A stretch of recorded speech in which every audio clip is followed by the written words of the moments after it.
In 1950, Americans were confined to listening to music on the radio in their living rooms. This provided no accessibility for people to be able to listen to their favorite artists whenever they desired. But in 1954, everything began to change. The era of portable music began back in 1954 when Texas Instruments, who is now well known for making the calculators most school children use today, released the Regency TR-1 alongside Idea Industries. These revolutionary devices allowed you to listen to the radio anywhere you went. The gold disc on top of the radio was the tuner that transferred through AM radio frequencies. This device was a large success. As production began on October 25, 1954, in a little over a year, the TR-1s had sold over 100,000 times. These new portable devices made way for a revolution nobody could have ever predicted. In 1962, developer Hernt Klaus invented the very first portable stereo, or what we now know as boomboxes. This system was called the KLH Model 11. The KLH came packed with a record player and 2 speakers that conveniently folded into a suitcase for easy transportation. These paved the way for portable sound systems that we now have in our lives. In 1965, Philips released the first ever compact cassette tape. This 1/8-inch tape could record up to 45 minutes of music. This tape also provided the luxury of being able to rewind and fast forward through the music on the tape you were playing for this next technological milestone. To complement the release of the Philips cassette tape, Philips released the Caricorder 150 under the brand name of Norelco. This hefty device ran on 5 flashlight batteries and weighed over 3 pounds. Despite the weight and the huge battery needs, this device was a very popular success, in part to Mercury Records releasing the selections of Philips cassette tapes at $6 a piece. This seemingly began the inevitable downfall of the vinyl records. Although they were still very popular, people began to notice the convenience in tapes, and vinyls just seemingly couldn't compete. These tapes, along with the help of the innovative device that played them, would dominate the portable music industry for the next 20 years.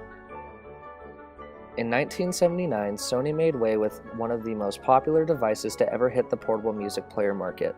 This device was the Sony Walkman TPS L2. This innovation was known for its compellingly small size, which was only slightly bigger than the cassette tapes that they played. It also gained popularity due to its lightweight headphones, as well as the fact that it only took 2 AA batteries to play. Another few fantastic features that the Walkman possessed was the double headphone jack, allowing 2 separate pairs of headphones to be able to listen to the same device, and the hotline button, which activated a microphone that stopped the music and allowed you to talk to the person listening to the music with you over the headphones. The Walkman was an outrageous success all over the world. It went on to sell millions of units and sparked uncountable variations of the devices from different brands trying to claim the same amount of success. Despite the success of the cassette-based Walkman, CDs began their reign in the music industry in the early 1980s. Sony recognized the need to update their merchandise. This is where the CD version of the Walkman, or the Discman D50, was born. Released in 1984, the Discman provided a better sound quality, a remote control, and a revolutionary repeat button. Although this device was not an immediate success, after only 1.5 years, the Discman became profitable and soon struck popularity in the US. In 1998, a South Korean industry named Saihon Information Systems released what is considered the very first true MP3 player. This device, called the MP-Man, came fully equipped with a dock and a 32 to 64 megabyte RAM hard drive. The MP-Man worked by converting music files from a CD into MP3 files using a converter device. We now see this task as simplistic, but in the 90s, this proved to be quite a challenging task. The bulky MP-Man ran on a rechargeable NIMH battery pack that gave it up to 9 hours of battery life. Although this was the very first MP3 player, it was a very inconvenient and difficult device to use, and this led to very poor sales. 1,000 songs in your pocket. This was the groundbreaking promo that helped give Steve Jobs and his company Apple the astounding recognition and riches they still possess today. In 2001, Apple Incorporated introduced the iPod. This MP3 player had a staggering 5GB hard drive with a rechargeable battery pack and an astounding user interface menu. The first iPod didn't have many technical differences from other MP3 players, but it had a sleek design and simple interface that set them over the edge. With the monstrous success of the iPod brand, Apple has evolved in numerous fashions over the years to correspond with the changing times. Now iPods have HD screens, cameras, applications, movies, games, mobile stores, books, Wi-Fi capability, and other countless amenities to go along with the music that they still provide. As the times changed, Apple makes portable music players seemingly ahead of their current time. In a time where illegally downloading music was what everybody was doing, Apple developed a simple and cost-effective way to buy music.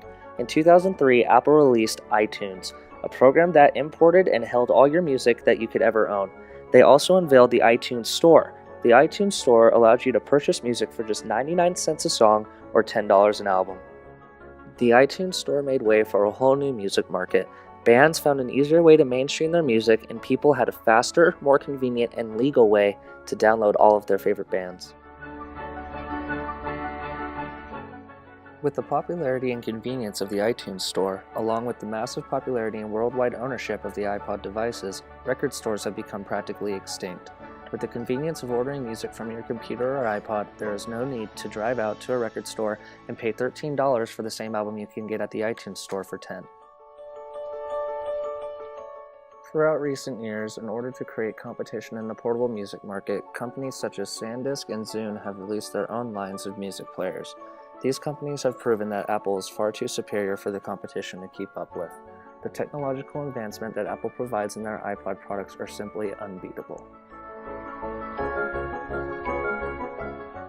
Zune has emerged as the closest competitor to Apple. They provide their own services that compare to Apple's, including a store, camera, touchscreens, HD video capability, as well as Wi-Fi capability for web surfing. Apple's advertising is also unmatchable. With commercials on practically every TV station and posters of their products in every store, they seemingly stand alone in the marketing war against all the other small name brands. Apple is continuing to evolve in ways unimaginable, constantly providing the newest innovations in portable music technology.